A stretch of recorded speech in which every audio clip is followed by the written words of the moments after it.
In real life. Hello, everyone, and welcome to another episode of Translators on Air. My name is Dmitry Kornyukhov. I'm your host. Joining me today, my incredible co-host, Elena Tereshnikova. Hi, Elena. Hi, guys. And our guest today, Teresa Sousa. Hi, Teresa. Hi. Thank you so much for joining us today. Teresa has been working in the translation industry for over 12 years, having worked as a project manager for a Portuguese translation company before she decided to work as a freelance translator from English and German into European Portuguese. She has recently created a small company. Her company is focusing mainly on creative translations for the fashion, tourism, automotive, and interior design industries. In cooperation with two other fellow translators, she has published an ebook. The book is called Beginning, Middle, and End, How to Be a Managing Translator and Deal Effectively with Your Projects. And in this book, she's talking about the advantages of using project management tools and techniques while working as a freelance translator. So in this episode, we will be talking about what is PMI certification and what are the challenges and advantages of getting it, what are the translation process entails, and what project management tools and techniques can help freelance translators thrive. But before we jump to the topic of our today's conversation, I would like to make a few announcements. As always, the fourth season of Translators on Air has been sponsored by our friends at SmartCat. SmartCat developed a great platform where you can find more work, collaborate with your clients and colleagues, use a free CAT tool, and all of that is absolutely free. So if it's something you're interested in, check out SmartCat by clicking the green shiny button below this video. Or if you're watching or listening this in the recording, you can always visit the first link in the description. All right, we have a few people tuning in. Hello, everyone. Hello, Abdonasir, Lydia, Andrea, Michal, Rui, Jakub, Luis, Sofia, Ala, Alejandra, and Noelia. Thank you so much for I'm sure more people will be joining us shortly. Oh, hello, Maria. So for those of you who are watching this for the first time, let me quickly explain how everything works here. This is a live webinar. Everything is happening in real time. You can also participate in this webinar by using the chat window on the right-hand side where you can say hi and hello. Or if you have a specific question in mind and you want Teresa, Elena, and me to answer your question and discuss it, you can post a question by clicking on Ask a Question button below this video stream. We already have a few questions prepared there in advance. You can upvote the questions you like, or you can post your own questions. We'll see it, and we'll try our best to answer it.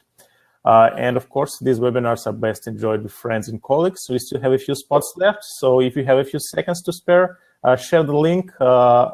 You will find it in your browser window at the top. Go on Twitter, Facebook, LinkedIn, or any other group for translators and share it and invite your friends and colleagues to join us because more people, more fun. All right, Teresa, over to you. How are you? I'm fine, thank you. How are you? Pretty good. Oh, hi, Kitty. I can see Elena's cat joining us today. So we have... Yeah, one of them. No, four of us. Teresa, I already did a quick introduction. I talked a little bit about you, but it would be great if you could tell us a little bit about yourself and how you ended up in this beautiful profession. Yeah. Okay, so I studied translation in Portugal. I finished my degree in Portugal. And almost immediately I started working at a translation company as a project manager. Initially, I applied for a translator's role, but I was hired for a project manager position. At the time, I didn't quite know what a project manager did, so I started the job without really knowing what I was going to do. But it was a wonderful experience because I learned on the job. It was a learn as you go experience. At the time, at university, project management wasn't really mentioned even in the translation courses. So it was really like a new challenge. I ended up working there for about 10 years. So, and I loved it. I really loved the whole messy project and the whole demanding, stressful environment. But then, mostly for personal reasons, I decided to start working as a freelance translator. And I realized, well, it was a very difficult decision. I'm sure many people can relate to that, leaving a full-time job with a fixed salary and embracing a freelancer career.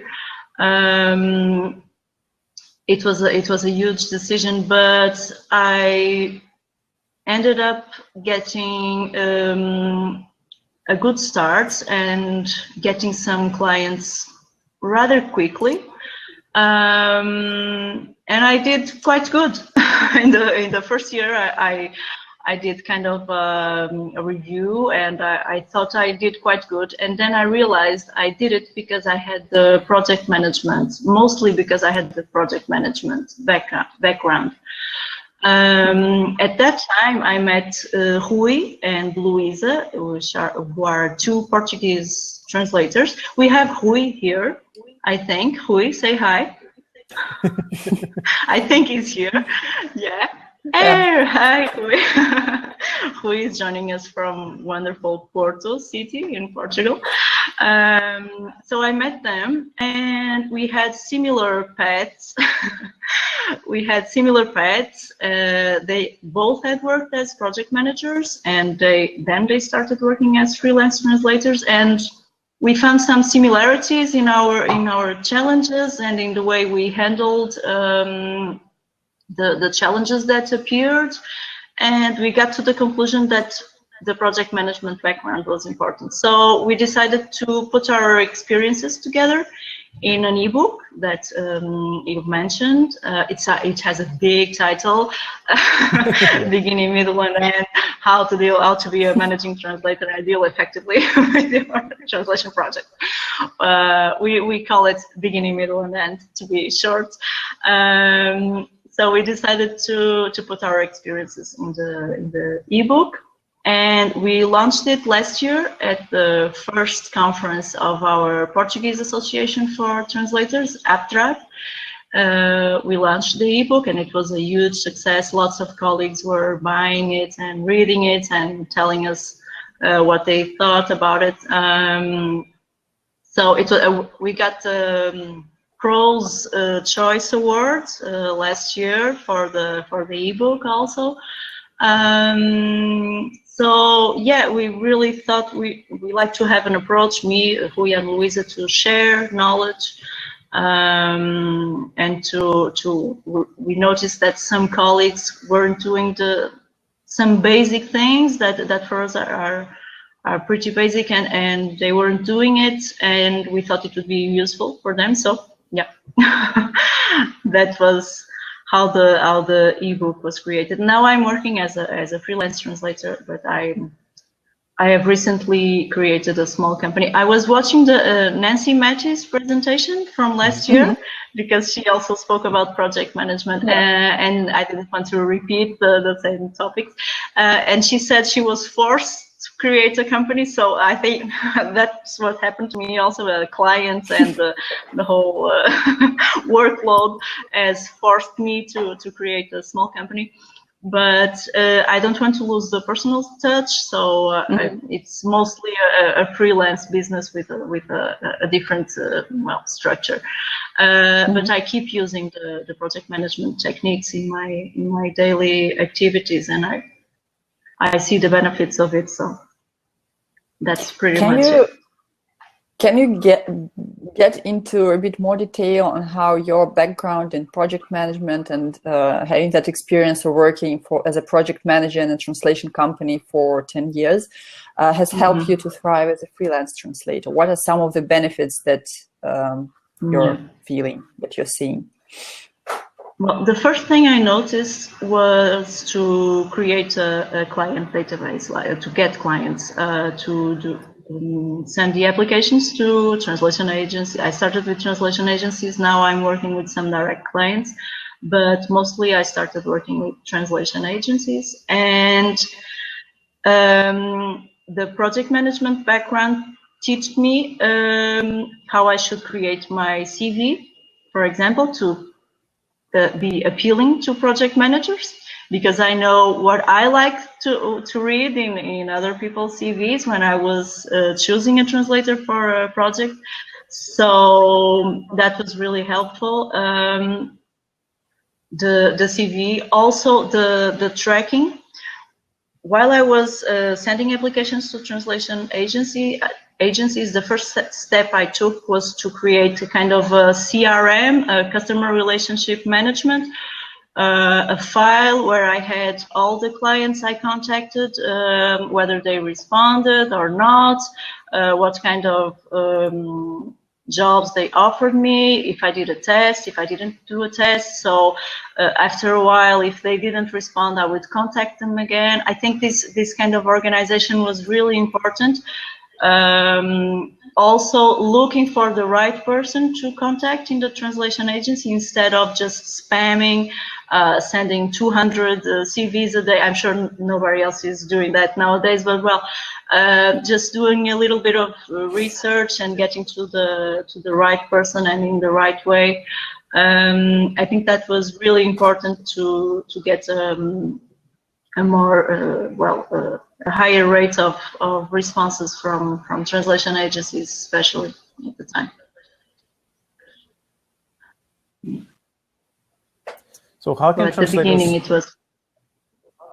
So it seems like you used quite a bit of different tools when you started your own agency, and the tools that you probably previously used as a project manager. Can you recommend some of the tools that you're using in building your business, and how can translators benefit from these project management tools? Yeah, well, I think it's really important to have a translation project management tool. There are several in the market. We have some in our ebook, but I think over the past years, some new ones appear. It's really a matter of what works best for each person. I tried many of them, and I wasn't really satisfied with any of the tools I've tried. Then I found one that's the one I use still today, that is called Quayhill. It was developed by a Czech company, and I actually took part in the process of developing the tool. So they were looking for a translator with a project management background that could help to make a tool more useful for translators. So I was testing it and saying, oh no, I need this and I need that. So they kind of customized the tool for me, and I think it really works well, and I like to use it. So that's one of my main tools. We have also some time management tools. That's Louisa's department. Actually, one of our co-authors. She's like the specialist of the time management tools. But we have some tips on the ebook. But I really think the project management software is really important. There are many tools. Some are free, some are paid. But I think it's really worth the investment, because it saves you a lot of time with invoicing and with managing your client database and deadlines. So I think it's really essential to choose a project management tool and use it, take the most benefit of it. Great. Any other tools that you could recommend apart from project management and time management? Maybe something for client relationship management. You mentioned you have a CRM tool or something like that. Yes, CRM tool. I don't remember right now what was the name, but yeah, there are also lots of CRM tools on the market, and I also think it's important. But most translation management tools also have a kind of a client management solution. I think it's important to always keep a record of who you contacted, when, what was the response, was there a response? If not, why not? Let's try again, let's try a different person. I think it's really important not to let things get lost in time. So yes, I would say a CRM tool is, I don't recommend a specific one, but there are lots of them. It's kind of a personal choice, but I also recommend using it. The tracking is really very important when we are trying to get more clients. I think directing as much as possible our contacts and keep track of them, I think it's really important. What are some of your favorite CRM, project management, and time management tools? One of our viewers would like you to give a list or at least some recommendations. I don't know it by heart. I'll have to open our ebook and go to the chapter. I really don't know. Well, we have at least some of them. Yeah, we have some tools that use the Pomodoro technique, for example. I don't know if you're familiar with it, or where work like 25 minutes and then you rest for 5 minutes.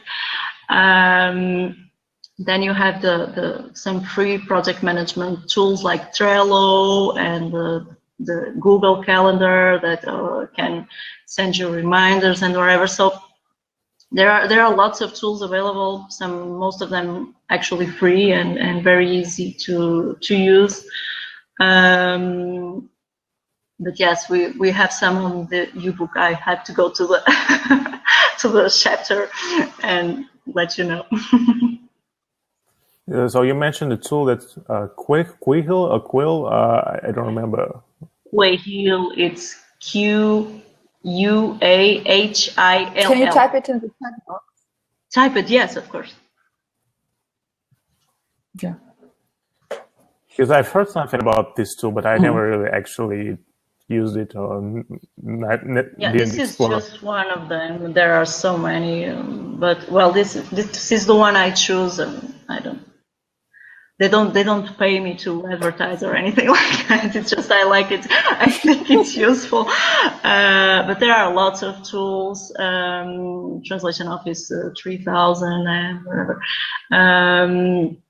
That you can, it's really a matter of downloading the trial version and trying it for it takes a lot of time investment in the beginning to customize everything, but then I think it's really worth it. So it's how they do it in translation agencies, and that's one of the things that I missed when I started receiving projects. I really needed something to record them and to keep track of them, so it was something that I really needed at the time.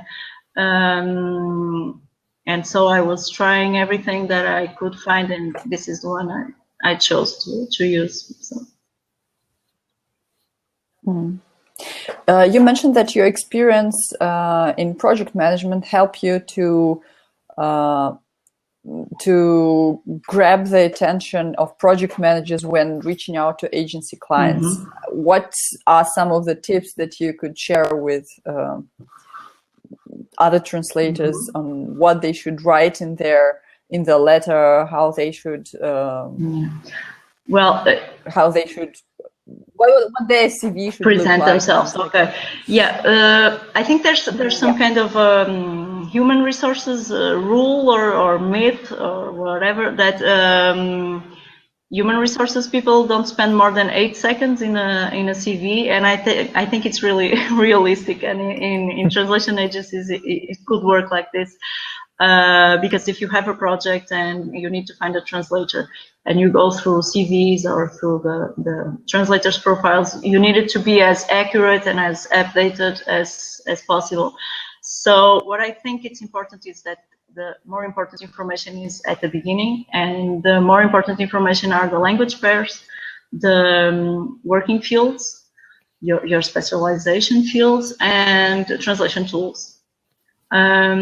Usually I don't advise people to write like 10 or 20 specialization fields. For me, that was strange when I worked as a project manager, because nobody can be good at 20 things at the same time. It's, I don't know. So I would say 4 to 5 working fields. I think it's reasonable. And having the information clear and tidy and organized, so that you can make the project manager work as easy as possible, because they are busy people. So I would say contacts, language pairs, tools, and specialization fields, like most the most visible possible. I think that's a good way to at least catch the attention of the project manager. What about the design elements, or any fancy fonts, or including your own picture? Is that frowned upon when you're looking through a bunch of CVs, or does it help to grab the attention of the project manager? I like to see a CV with a picture, but it's personally, I like it because I think it's good that you show your face well. I think it gives a nice impression. I personally like it. I'm talking about the reality from Portugal and most countries in Europe. I understand there may be some cultures where this is not so acceptable, but well, for me, I like to see a CV with a professional picture, of course, and I think it's a good investment to really have some professional looking images of yourself and have consistency in the social media. So yeah, as to the design, well, I'm no graphic design expert, but I would say as tidy as possible and with a good organization. I had my CV done by a graphic designer. I think it's also a good investment because, well, what it's appealing to the eyes, it's always good. In Europe, we have the Europass CV, for example, that it's provided by the European Commission, and it's like a standardized CV, and I think it's the least appealing thing ever, because it's just text, and well, it's not very nice to look at. So I would say be original, but keep the information organized and clear as much as possible. So. Yeah. Good advice. I want to add a couple of things. There was a discussion, I think it was on Twitter a couple of years ago, regarding the pictures, and it's really country dependent. So I think in the UK they don't really like when applicants include pictures on their CV. So you should do some research and just act accordingly depending on the fact, on the country where the agency is situated that you're applying to. And regarding the design, you can use Canva. I think everyone knows it, but in case you don't, there's a great website, Canva. I think it's .com, right, Mitri? Yeah, Canva.com, where they have quite a few free and nice looking templates, so that you could play with some of them to make your CV nicely looking. Yeah. Can I just answer? Someone is asking about the awful CV. Yeah, sure. Europress. It's not awful. I don't like it, but it's like it's too standard. I'm in Brussels, so everything is Europe here. So, but I really don't like the European CV. Okay, well, maybe they try to be more original. A better graphic designer then. Yeah, they need. Yeah, I think so. So let's get back to the topic of our conversation, which is project management. And could you please tell us, what does the translation process entail? There's actually a great question from Spiros, who's asking where does project, and which is tightly connected with the question I've just asked, and that's where does project management begin and where does it end? Is it just receive, translate, return? Does it just stop there, or does it include anything else? Yeah, well, that's like the core of all of the whole translation process, and that's why we decided to call our ebook beginning, middle, and end. Because we wanted to give the impression that translation is not just translation. I mean, if you receive a request from a client and you immediately start translating it, well, you can do it and then you send it, and but it's not how it works. There is a part before the translation and there is a part after the translation. Maybe the after part is the most obvious one, like the invoicing and getting paid, chasing the the payments from clients. Well, but before the translation, there are also lots of steps that you may need to take, and I would say project management starts right at obtaining the client. Okay, so it's right at the client negotiation. You can already benefit from the project management techniques, but once you have a client database and you have regular clients who send you requests, every request you receive as a beginning, a middle, and an end. The translation is just the middle. The translation in itself, it's just the middle. When you receive, you may, for example, you may have to give an estimate. And to give an estimate, you need to have a clear view of what the project will require. And this is something that it doesn't apply only to translation project management. Project management applies to different fields like economics and engineering, and defining the scope of the project, it is really, really important. Because it can affect the whole process, and depending on the size and on the volume of the process, the consequences can be really terrible. So, firstly, to define everything that the project will involve, and it will include, and it will need in terms of time, in terms of resources, if you have the necessary tools. Are the instructions clear? Are the client expectations clear? Especially when you're dealing with direct clients, you need to really explain and understand what they need or what they think they need. And then sometimes you need to educate the client and give them an overview of what the project entails, because sometimes people don't have the least idea. I'm sure you can relate to that when someone wants you to translate a manual for tomorrow or something like that, or for yesterday. So all this is project management, to define the scope, to list all the tasks that will be needed, and to put them in a chronological order, in a timeline. All the research, the terminology research you can do, that will take you some time at the beginning, but may save you some time during the translation process. Well, I would say project management starts with maybe asking the right questions at the beginning.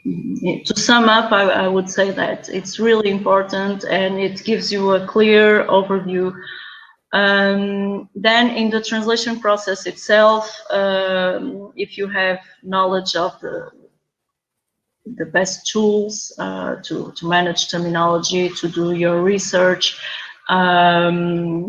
if you're working with a specific tool, maybe for people who work mainly with STL Studio, for example, to make the most of the tool and invest in your training and getting the most you can get of the tool to save you time and money.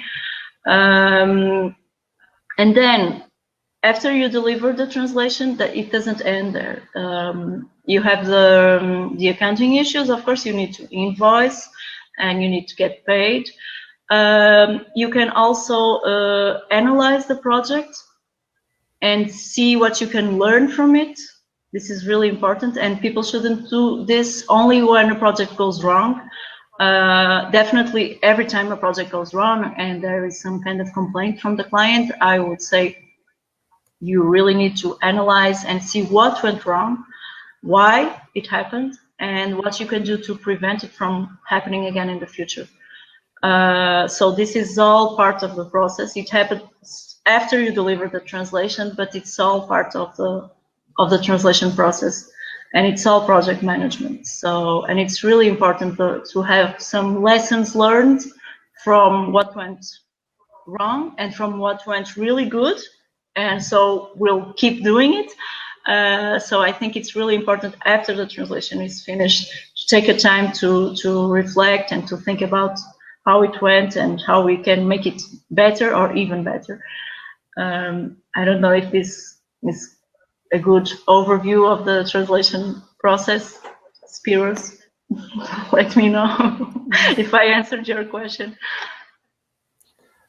We have another question from Eliane. I think it's a very interesting question. How do you analyze the project? Well, you can start by getting to know the theme, the volume, the word count, of course, this kind of, and then you can start to try to anticipate what kind of problems you can have. I like that Murphy law that says everything that can go wrong will go wrong. So it's always good to assess any difficulties you may have. Of course, in an ideal world, we would have like 1 day or 1 week or 1 month to go through the whole source files and anticipate everything. That's not always, it's never possible, of course, but I think it's the most important thing besides the basic scope, like the word count and the deadlines. Okay, do I have time to do this? It's also important to see if I have the necessary tools, and tools are everything, are the research skills. If it's a subject field that I'm comfortable with, if I need to do research, do I know where to do it? So that you can set a realistic timeline and a realistic amount of time that you will need to meet the deadline.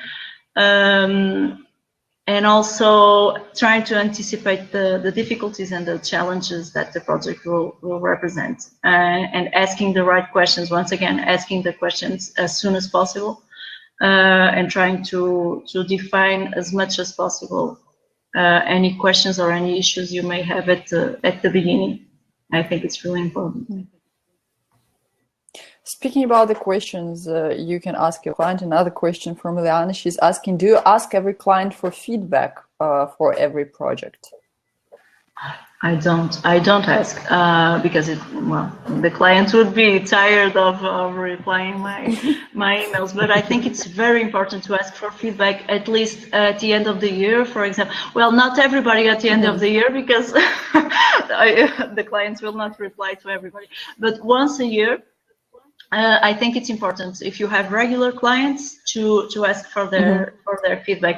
When I work with a direct client for the first time, I always ask for feedback after the first project. But when it is translation agencies that you get regular work, I think once a year it's important to have the feedback from clients. Yeah, not for every project, because it would be, well, very time demanding for everybody, but I think it's really important.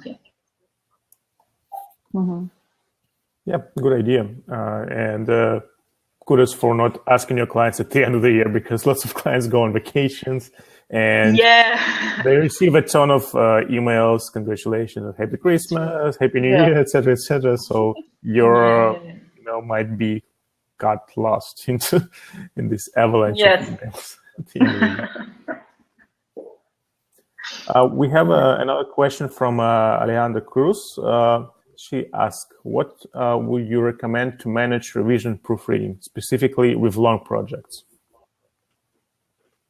To manage proofreading?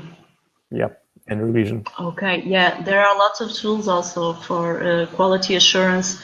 I'm thinking about Xbench. I think, do you know Xbench? No.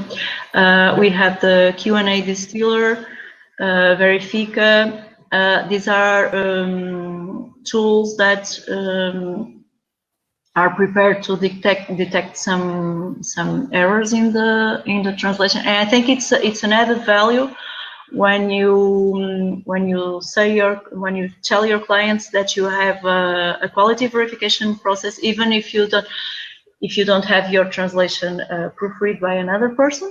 Sometimes there are people, there are translators who work like this. They have a translation and editing price, and all their translations are edited by a second person. Well, this is ideal, of course, but not everybody has the resources, or maybe the price will, of course, be higher, and maybe the agencies won't be able to accept it. Some other times agencies have their own in-house reviewers and they want them to be responsible for the proofreading. But I think if you have, even after the proofreading, if you do it yourself or if someone else does it, the use of a quality assurance tool is very useful, because sometimes even though you read it and someone else read it, there are still that little mistake that the tool can get. And you can even send the report to the client. I think this is an added value, and it may be interesting for the client. So these are some of the tools I know. There may be more, but well, whatever works for you, I think it's important to have it here. Mm-hmm. Let's go back to client feedback, because we have another. Luz, she's asking, what is good and bad feedback from client? What do you consider to be good and bad feedback from direct clients? Well, ideally, we would always have constructive feedback, but we all know there can be complaints from clients regarding quality or whatever about the delivered translation, and the client is not always right, as I'm sure we all know. Yeah. Especially in case with translation. Yes. So I think it's real, but even though the client is not right, or they may be, I mean, we are all human, so mistakes happen. So. But I think it's also very important to have a process to deal with complaints. And for me, the best way to deal with complaints is first correct them. If you do a quick analysis, the client sends you the reviewed file or says the quality isn't good, and you do an analysis and you agree, well, okay, this could be better, you correct it. So that the client doesn't waste any more time. Then I think it's important to analyze why the mistakes happened. To do in general project management, we call this a root cause analysis. We go to the root of the problem. So why did this happen? I didn't have enough time for the project. I should have asked for an extension, a deadline extension. I didn't do enough research. Well, I didn't do the final check. Well, you need to find the instructions were not clear. The instructions from client were not clear. I should have asked. So we need to understand what we could have done to prevent the bad feedback. And then once again, you learn from it and you take preventive measures. I think it's really well received by the client when you say, okay, you were right. I did this to correct. So you have the final file with the quality you expected. This happened because this, and that. And in the future, it will not happen again because I will start doing this, and that. And I think this is a guarantee that the client will trust you and will keep working with you in most cases. Fortunately, I do not have many complaints, but when I do, this is how I proceed, and I think it's really valuable to the client that we take the time to analyze and to make sure we are going to improve. So this is good. Well, with good feedback, you just appreciate it. That if you get good feedback, just thank the client and keep doing a good work. It's the best thing that can happen when you have good feedback from from clients. You can also solicit a testimonial from them for your website or something. Yes. Yeah. Very important. Yeah. There is a comment in the comment box from Eliana. I think it could be helpful to create a quick survey in order to analyze it after and have the statistics as well. What do you think? A quick survey. I'm not sure what. Like a quick survey for the clients. Yep. Yeah, probably for the client after the project. After the project, yeah. Well, yes, you can do that. There are also tools for that, like SurveyMonkey, that lets you create, and Google also has a tool for that, that you create questionnaires. It gives a really professional image, and you can send it to the client, and the client can tell you what he liked, what he didn't like, what he would like you to do next time, and give you some comments. Yeah, I think it's very professional, and it looks very good, and it's also very useful for us. Yeah, I personally like Typeform. Okay. Typeform, I'm not sure if you guys heard about it. It's a great survey or feedback platform where you can create all kinds of surveys. You can choose the type of questions. You can also ask the client to rate something on a scale from 1 to 10, etc., etc. So, and it's very user-friendly, and it works on all devices, and it looks beautiful. And I always recommend it when people are looking for something for surveys. It's much better than what Google has at the moment. I haven't checked SurveyMonkey in a while. Maybe they have improved the design, but Typeform has a really great design, and it's very user-friendly, especially for people who never filled out any survey. They will be blown away by the design and simplicity. Okay.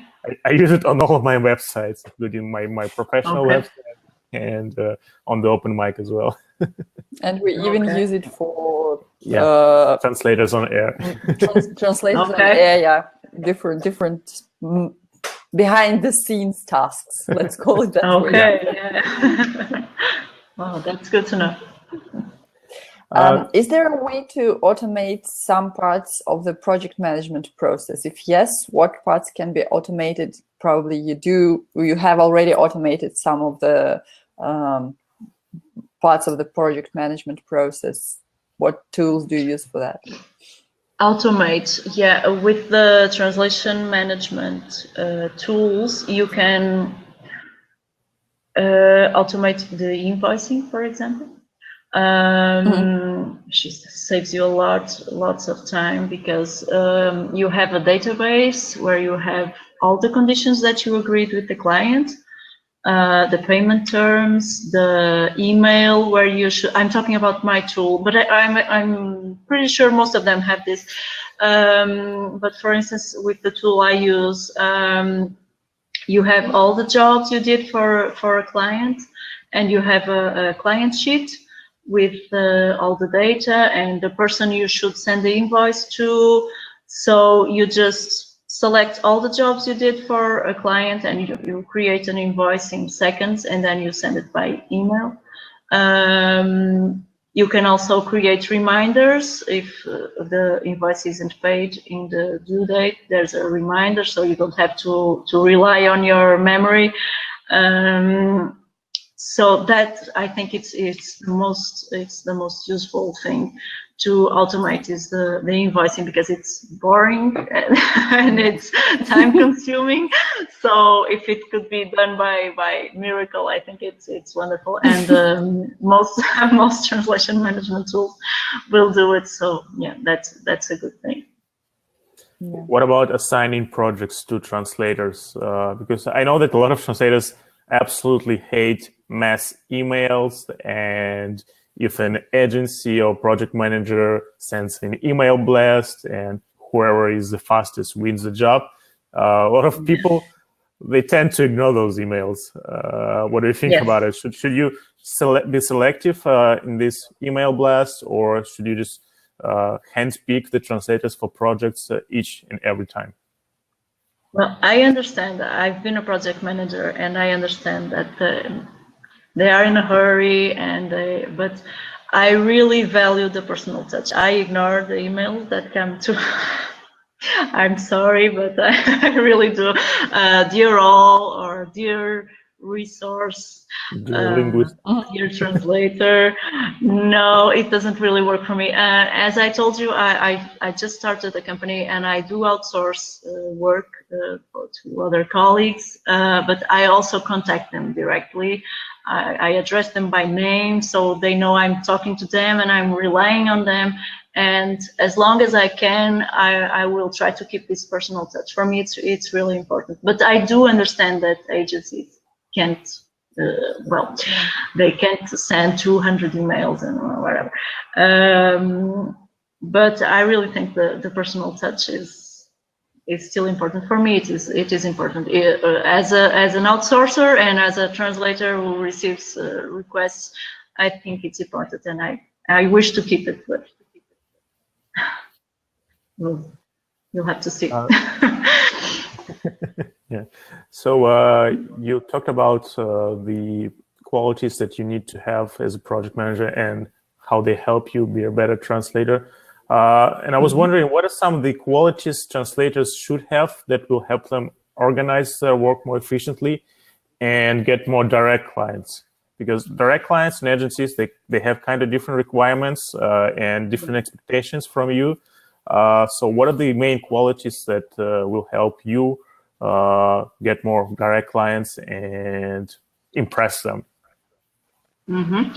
Okay, social media are very important, of course. You have to find your niche, your intended direct clients, and think about in which social media they might be, or where you can get their attention. For me, one of the things that I like to do, and it has some interesting results, is to publish, to advertise in technical magazines, really printed magazines or digital publications for a specific industry. I think this is the kind of thing that for me it has had some interesting results. You can try to get yourself involved as much as possible with the industry you're trying to get clients from. For instance, I always try to go to tourism fairs or shows or whatever, trade shows that have companies, and even though people are not always available to hear you sell your services because they are selling their services, but you can always meet someone, you can have a nice conversation, you can understand what are their challenges and how you can make their life easier. So you can try this more direct approach. It's impossible to be more direct than an in-person contact, but you can try to also do some content marketing, creating content that is important and interesting for your clients. And when you get an inquiry, be responsive. Don't let the client waiting for an answer for 2 days or something like that. When I ask for something, I like to get a quick response. So you have to put yourself in the client's place. I think it's a good point of view, and being responsible, trying to be as much professional and complete as possible to avoid the going and forth of emails. Try to clear everything up, anticipate the questions the client may have, and try to give them as much information as possible, so that they don't keep to every time someone asks me a question, I update all my marketing materials. For instance, I have my CV, for instance. If I send my CV and someone asks me, oh, but what is well, I don't know, something that it's not on the CV, I will immediately update it, because, well, if the person asked, the CV is not complete enough. And if you have a brochure or even your estimate template, and people ask you questions, so you need to update it, because next time the client will not ask you, or other clients, it will avoid the going and forth of emails and questions. So yeah, I think these are some of the things you can do. Yeah, great approach. What delay in response do you consider to be okay? I mean, when replying to clients' requests, to translation requests, a couple of hours, 1 hour, half an hour, 1 minute. My rule, yeah. My rule is 2 hours maximum. It's not always possible, of course, but I think it's acceptable, because, well, you need to at least prepare your answer as the best you can. So I think it's reasonable, and it's worldwide acceptable 2 hours. But it's very important to be responsive, I think. Yeah, sure. We talked a lot about all the elements of project management, apart from translation itself. And I couldn't help but wonder, when you work with clients, do you also build those services? Do you include them in your estimates? For example, not just giving them an estimate that this is going to be a translation, going to cost X dollars, but also including other non-billable, so to speak, services. For example, the estimate would also include project management, finding and hiring translators, handling payments, etc., etc. Would you do that, or would you just talk about translation? That's it on your estimate. Well, with direct clients, I tend to present a whole price for the project, and I don't really discriminate or define which costs what. I can tell you the estimate includes this, and that, and the price is the total.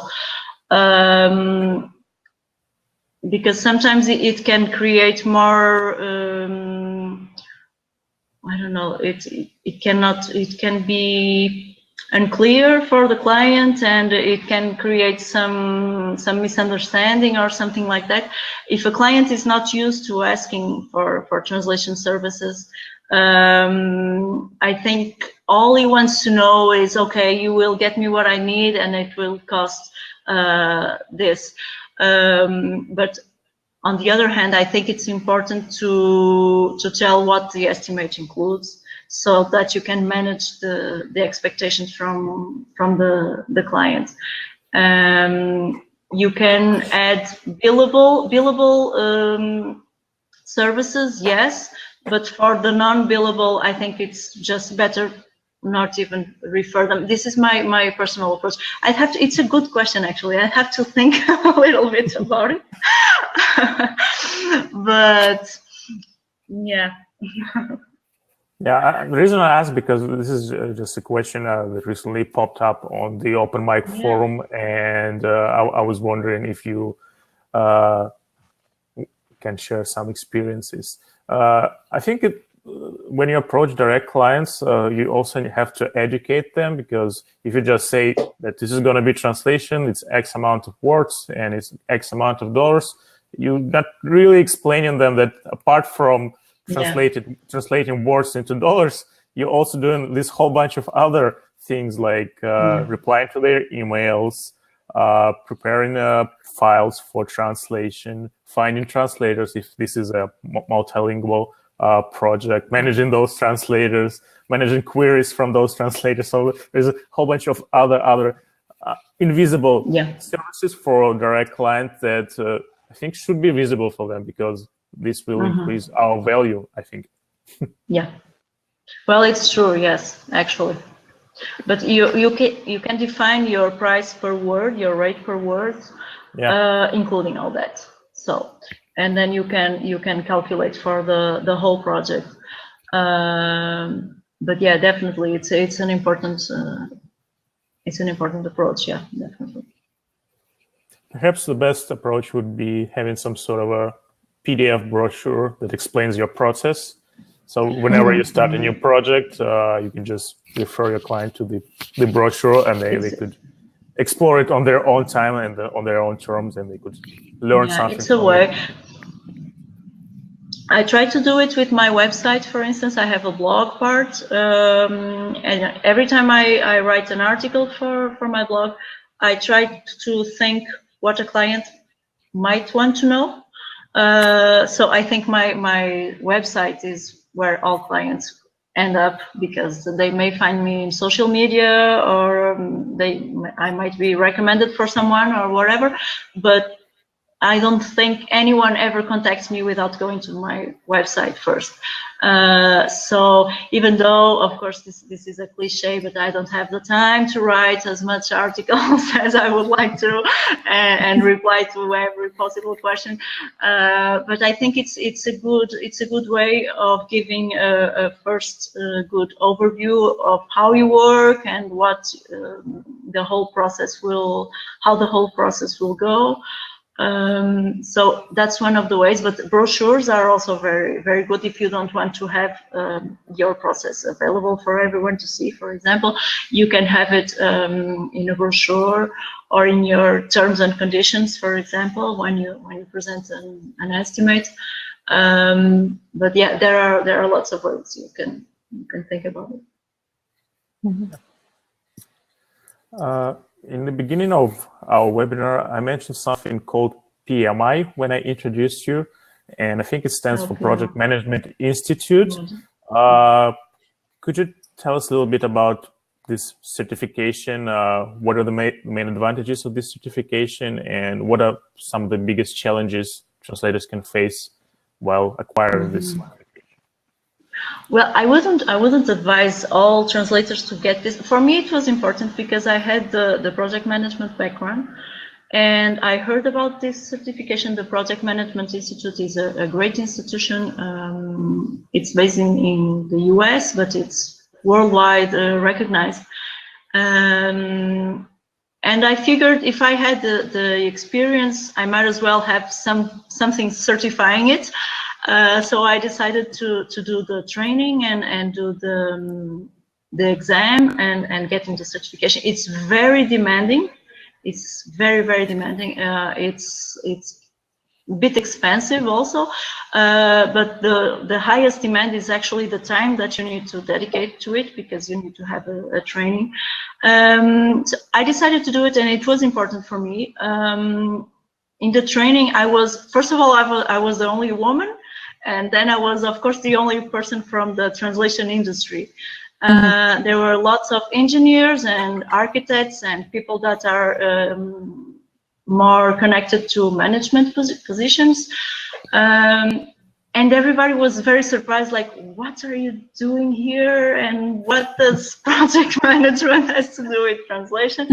And as the training was moving forward, people were really surprised to see that I was familiar with all those terms, and it all made sense to me, and I could even give some input, some valuable input from my point of view, from my industry. And it was interesting to see that people had no idea. We talked about things like defining the scope of a project and controlling the quality of a project, assessing the risks. I remember people were very surprised, like, there are no risks in translation. Well, what do you... And I was like, of course there are. If you miss a deadline, or if you mistranslate a term, you can have severe consequences. So you need to assess the risk and to try to eliminate it if possible. And this was very surprising for people from other industries. So I learned from them, and they learned from me, which was very, very interesting. So and it's good to see that something as general as project management that applies to so many different fields. It also applies to something that people usually underrate, and as translation. So for me, it was very important. I wouldn't advise every translator to take the time and the money and to do a PMI certification. But for me, it was important. There are many courses about translation project management that you can find, and probably the people would have the same background as me, and some of them may even have the certificate, the same PMI certification. So we can sum up the content and apply it just to translation, and that's a good way for translators to get a good overview. But well, not the whole certification. I wouldn't say it's useful. But if a translator wants to do it and has the time, and well, I think it's very useful. Mm-hmm. Are there any online courses for project management and translation? Yeah, there are some. Myself, Rui, and Luisa, we have made some. I can type them here later if you like. But Pros has some also. It's really a matter of doing some research. I'm sure there are many others. eCPD is also a platform, and I believe there are also something about project management. So it's really a matter of doing some research and getting a look at the contents of the course and see if it's useful for you. But there are many options. Mm-hmm. Well, I guess that's it. Thank you very much, Teresa. 1 hour. It went by so fast. For me, yeah, it usually does. For me, at least, yeah. It's always like that. So yeah. We could keep Thank you talking. very much for joining us and for sharing all this useful information. We will provide the link to your book in the show notes, I guess, right, Dmitry? Yep. Okay. Yeah, and to your course, if you send the link to the course to me or to Dmitry. Yeah, so that people watching that in the recording and listening to it could find it. The show notes will be published on the open mic. Well, don't forget to check out our sponsor's website at smartcat.ai, or just clicking the green button below, or the first link in the video if you're watching that in the recording. Also, please visit our website at translatorsonair.com and subscribe to our mailing list so that you don't miss any future episodes. And please don't forget to share this video with your friends and colleagues, because I'm sure they will get a lot from watching this webinar on project management. Thank you, everyone, for joining us, and we'll see you next week for the last episode of this season. Yay. Thank you so much, everyone. Thank you so much. Have a wonderful day. Bye. Bye. Bye.